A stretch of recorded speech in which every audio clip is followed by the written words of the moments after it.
నమస్తే, welcome to Kakinada. నేను హైదరాబాద్ నుంచి వచ్చాను. మేమంతా అడ్వకేట్లము, హైకోర్టు అడ్వకేట్లు అందరూ.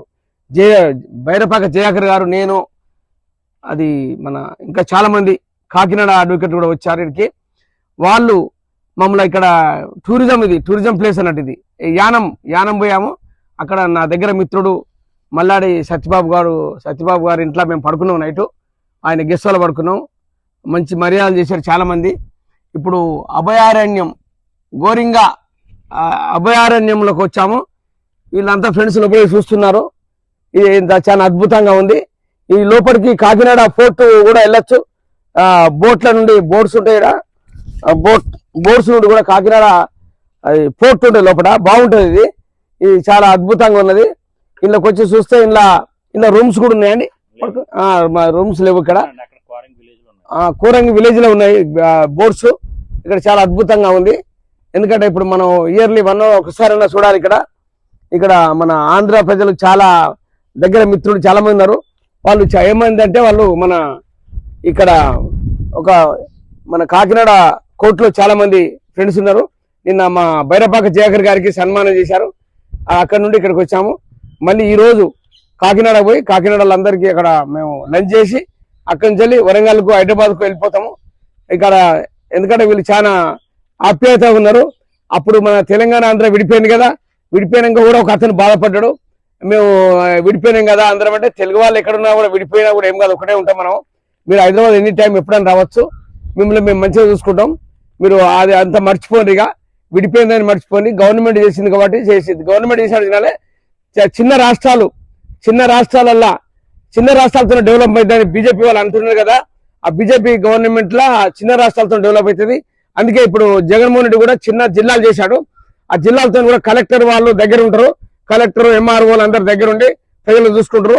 అక్కడ మా తెలంగాణలో కూడా జిల్లాలు చాలా చేశారు. 13 జిల్లాలు చేశారు వాళ్ళు. ఎందుకంటే ఒక ఎస్పీ, ఒక కలెక్టరు, ఒక పోలీసు వ్యవస్థ, ఒక ఎమ్మెల్యే, వీళ్ళందరూ ప్రజలకు దగ్గర ఉంటే వాళ్ళందరూ సంతోషంగా ఉంటారు. ఏం బాధ వచ్చినా కూడా దగ్గర పోయింది. అంతకుముందు 100, 60, 70 కిలోమీటర్లు, అంతకుముందు 70 కిలోమీటర్ల వరకు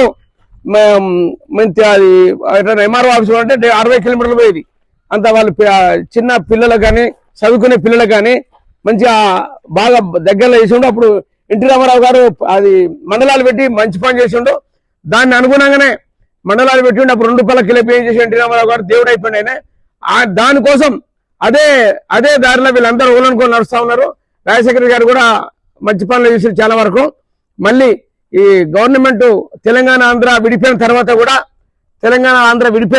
కూడా అందరూ ఇప్పుడు అన్ని డెవలప్మెంట్ అంటే ఆల్రెడీ మన తెలంగాణ డెవలప్ అయింది. ప్రపంచంలో కూడా తెలంగాణ, హైదరాబాద్ అంటే గుర్తింపు ఉన్నది. అదే విధంగా ఇప్పుడు చంద్రబాబు నాయుడు ఇక్కడ పవన్ కళ్యాణ్ గారు ఇక్కడ కూటమి గెలిచింది. వాళ్ళు కూడా హైదరాబాద్ ను మించి డెవలప్ చేయాలని అనుకుంటున్నారు. దాన్ని కూడా మోడీ గారు ఉన్నాడు. జై ఆంధ్ర, జై తెలంగాణ. తెలుగు పీపుల్, తెలుగు ప్రజలందరికీ నమస్తే. మీరు అందరూ ఎక్కడున్నా కూడా అందరూ మంచుకుండాలి, గొడవలు లేకుండా ఊరుకోరు రావచ్చు. మేము ఇక్కడికి వచ్చి మీ స్థలాలు మేము చూస్తున్నాము. మీ అభయారణ్యం ఇది బాగుంది. ఇది గోరింగా ఇక్కడ ఇటువంటి మీరందరూ చూసుకుంటూ మమ్మల్ని కూడా ఎప్పుడైనా కూడా వచ్చినా మమ్మల్ని పలకరించుకుంటూ, మీరు నిన్న రాగానే మీరు ఇట్లా తెలంగాణ అనగానే ఉరికొచ్చి పట్టుకుంటా ఉన్నాం. చాలా సంతోషం వచ్చి నాకు. జై ఆంధ్ర, జై తెలంగాణ. రాజు, నేను కాకినాడ భారతదేశం లైబ్రరీ సెక్రటరీగా నేను ఎన్నికయ్యాను. ప్రస్తుతానికి నేను చేస్తున్నాను.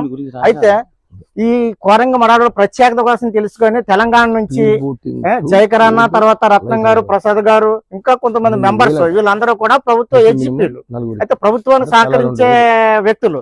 అయితే వాళ్ళు ఏంటంటే కోరంగ మడాడుల కోసం తెలుసుకొని కోరంగ మడాడులు ఏ విధంగా ఉంటాయి, అక్కడ పరిస్థితులు ఏంటి, దానివల్ల ఉపయోగాలు ఏంటి, ఆ విషయాలన్నీ తెలుసుకోవాలనే ఉద్దేశంతో వాళ్ళు ఇక్కడికి రావడం జరిగింది.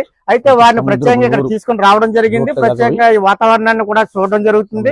వారు ఇక్కడ చాలా ఆనందంగా, చాలా ఉత్సాహంగా కూడా చూస్తున్నారు. అయితే ఇక్కడ మడాడుల యొక్క ప్రత్యేకత ఏంటన్నది కూడా వాళ్ళు తెలుసుకోవడం జరిగింది. మనకు తెలిసినంత వరకు మనకు చెప్పడం జరిగింది. ఇక్కడ వాళ్ళందరూ కూడా మాకు సహకరించినందుకు చాలా ధన్యవాదాలు తెలుపుతున్నాం. కనుక ఇక్కడ ఫారెస్ట్ ని ఇంత చక్కగా మెయింటైన్ చేస్తూ, ఇంత ఆహ్లాదకరమైన వాతావరణం, ప్రజలకు రకరకాల సమస్యలతో వచ్చిన ప్రతి ఒక్కరికి కూడా ఈ సహకారంగా ఉంటుందని చెప్పేసి ఇక్కడ ఫారెస్ట్ ని మెయింటైన్ చేస్తున్న రేంజర్ గారికి, తర్వాత సభ్యులు అందరికి కూడా ఇక్కడ స్టాఫ్ అందరూ కూడా మేము చాలా ధన్యవాదాలు చెప్తున్నాం. మీ మెయింటెనెన్స్ బాగుంది సార్, మేము దీని విషయంలో చాలా ఆనందిస్తున్నాం. డిపార్ట్మెంట్ వాళ్ళు ఇక్కడ అడవులను పెంచడం జరిగింది. అడవులు అంటే అన్ని చెట్లు కాకుండా కేవలం మడ చెట్లు అని ఉంటాయి, మడ అడవులు అంటారు వీటిని. ఈ మడ చెట్లను ఇక్కడ పెద్ద అభయారణ్యంగా పెంచడం జరిగింది. ఈ మడ చెట్లు ఇక్కడ సముద్రంలో ఏదైనా కనుక తుఫాన్ లాంటిది వచ్చినప్పుడు గ్రామాలు కొట్టుకుపోకుండా కాపాడే విధంగా ఇవి ఉపయోగపడతాయి. దాంతోపాటు ఇప్పుడు మనం ఉన్నది కోరింగ అనే ప్రాంతం. ఇక్కడ ఏదైతే ఉందో అక్కడ కనబడే సముద్రము, ఆ సముద్రం నీళ్లు ఆటుపోట్లను మనం వినే ఉంటాం. ఆటుపోటు ఇప్పుడు పోటు అంటారు. పోటు అంటే సముద్రం ఉప్పొంగి ఆ సముద్రం ఉన్న నీళ్ళన్నీ ఇక్కడికి కొట్టుకురావడం జరుగుతుంది. ఈ ఏరియా అంతా నీళ్ళు అయిపోతాయి. ఒక గంట 2 గంటల తర్వాత, మధ్యాహ్నం 12 గంటల తర్వాత మళ్ళీ ఆటు అనగా ఆ నీళ్ళన్నీ కూడా మళ్ళీ సముద్రమే లాగేసుకుంటుంది. ఇక్కడ ఏమి నీళ్లు లేకుండా అయిపోతాయి. అటువంటి ప్రాంతంలో ఉన్నాం మనం. ఆటుపోటు అనేది ప్రత్యక్షంగా చూడగలిగిన ప్రాంతంలో ఇప్పుడు మనం ఉండడం జరిగింది. నీళ్ళు ఊళ్ళలో ఈ నీళ్ళు పోటొచ్చినప్పుడు నీళ్ళు ఊళ్ళకపోతాయా? లేదు, ఈ కాలువలు నిండుతాయి. ఇవన్నీ కాలువలు నిండుతాయి. కాలువలు నిండి చెప్పండి చెప్పండి ఏం కాదు చెప్పండి చెప్పండి చెప్పండి. నేను కాకినాడ అడ్వకేట్ న్యాయవాదిగా నేను చేస్తున్నాను. అయితే కాకినాడ జిల్లాలో కోరంగ మడ అడవులు ఒక ప్రత్యేక స్థానం ఉంది. ఆ ప్రత్యేక స్థానం ఏంటంటే ఇక్కడ మడ అడవులు పెంచడం అది జరుగుతుంది. ఫారెస్ట్ ప్రత్యేకంగా దీని మీద శ్రద్ధ చూపించి మడ అడవులను పెంచడం జరుగుతుంది. ఈ మడ అడవుల వల్ల ఏం జరుగుతుందంటే ఎప్పుడైనా వరద రూపంలో కానీ, గోదావరి వరద రూపంలో వచ్చినా, తర్వాత సముద్రం ఏమైనా ఉప్పొంగినా సరే అవి ఈ మడ అడవులు ఏం చేస్తాయంటే ఇక్కడ చుట్టుప్రక్కల ఉన్న అన్ని గ్రామాలను కూడా ఇవి రక్షించడానికి ఉపయోగపడుతున్నాయి. ఈ విధంగా మన కాకినాడని ఎలాగైతే తుఫాన్ నుంచి ఓప్ ఐలాండ్ ఉందో ఆ విధంగా ఇక్కడ గ్రామాలని ఈ మడ అడవుల రూపంలో అది రక్షించడం జరుగుతుంది. నీళ్లు బాగా పోకుండా ఆపుతాయి. తర్వాత ఏంటంటే ఇప్పుడు పాటు అని 2 ఉంటాయి సముద్రంలో. పోటు వచ్చినప్పుడు సముద్రం నీరు పొరుగుతున్నప్పుడు ఏం చేస్తుందంటే ఈ గోదావరి నీళ్ళతో పాటు సముద్రం నీరు కూడా ఫ్రంట్కి వస్తూ ఉంటది. అది మరలా పాటు అయినప్పుడు ఏం చేస్తుందంటే గోదావరి నీరు ఉండిపోతే సముద్ర నీరు సముద్రంలోకి వెళ్ళిపోతుంటది. ఈ విధంగా ఇక్కడ కోరంగ మడ అడవుల దగ్గర ఉన్న ప్రత్యేకత. అయితే మనం కొంత దూరం వెళ్ళినట్లయితే బోటు విహారం అది కూడా ఏర్పాటు చేశారు. ఇక్కడ ఆహ్లాదకరమైన వాతావరణం చక్కగా ఉంటుంది. అంతేకాదు ఇక్కడ అనేక ప్రాంతాల నుంచి. అయితే ఈ రోజు ప్రత్యేకత ఏమిటంటే Telangana bar council member and GP గారు తర్వాత రత్నం గారు, జీపీ గారు వీళ్ళందరూ కూడా ప్రత్యేకంగా కోరంగ మడ అడవుల కోసం విని దీన్ని ఒకసారి చూడాలన్న ఆశతో అక్కడ రావడం జరిగింది.